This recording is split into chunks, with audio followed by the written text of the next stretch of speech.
Dans cette vidéo, nous allons analyser ce que les économistes appellent le surplus du producteur et le surplus du consommateur. Nous avons vu que sur le marché, un marché qui fonctionne selon les conditions de la concurrence pure et parfaite, il est possible de déterminer une situation d'équilibre caractérisée par la rencontre entre l'offre et la demande. Cette rencontre entre l'offre et la demande permet de caractériser un prix d'équilibre, que l'on va appeler P étoile, et une quantité d'équilibre que l'on peut appeler Q étoile. Pour ce prix et cette quantité, il y a autant d'offres que de demandes, et donc les échanges peuvent avoir lieu. Or, si les échanges ont lieu, c'est que tous ceux qui participent aux échanges ont a priori intérêt à le faire. Alors, nous allons voir qu'il est possible de représenter graphiquement les gains à l'échange qui sont réalisés par les producteurs et par les consommateurs. Intéressons-nous d'abord aux gains à l'échange qui sont réalisés par les consommateurs. On constate par exemple que pour une quantité Q1 échangée, les demandeurs sont prêts à payer un prix P1. Ce prix P1, on le constate, est bien supérieur au prix d'équilibre P étoile. Par conséquent, on voit que les demandeurs sont prêts à payer, pour cette quantité, un prix bien supérieur à P étoile.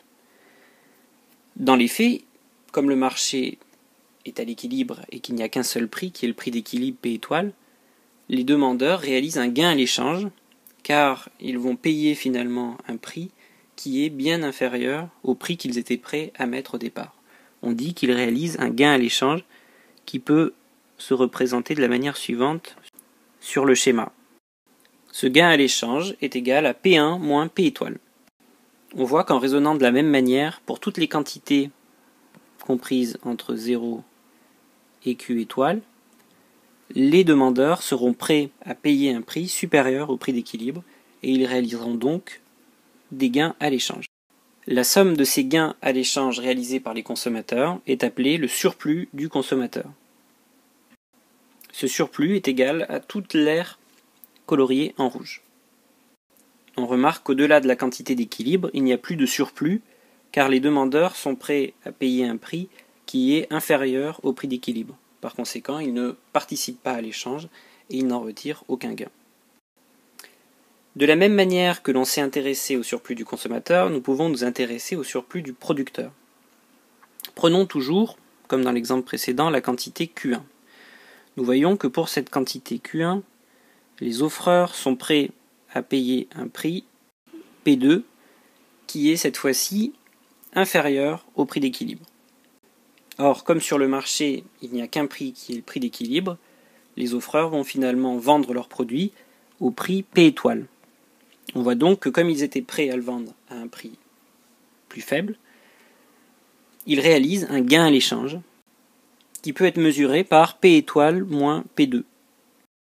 On remarque que pour toutes les quantités comprises entre 0 et Q étoile, les offreurs sont prêts à vendre leurs produits à un prix bien inférieur, ou en tout cas inférieur, à P étoile. Par conséquent, ils réalisent pour toutes ces quantités des gains à l'échange que l'on peut représenter. La somme de ces gains à l'échange constitue ce que l'on appelle le surplus du producteur. Le triangle constitué par le surplus du consommateur et du producteur détermine le bénéfice total de l'échange sur le marché. On peut constater également que le prix d'équilibre est celui qui assure le maximum de surplus collectif dans l'économie. En conclusion, on a donc vu qu'il existe un surplus du consommateur et un surplus du producteur qui permettent de représenter graphiquement les gains à l'échange qui sont réalisés par les consommateurs et les producteurs.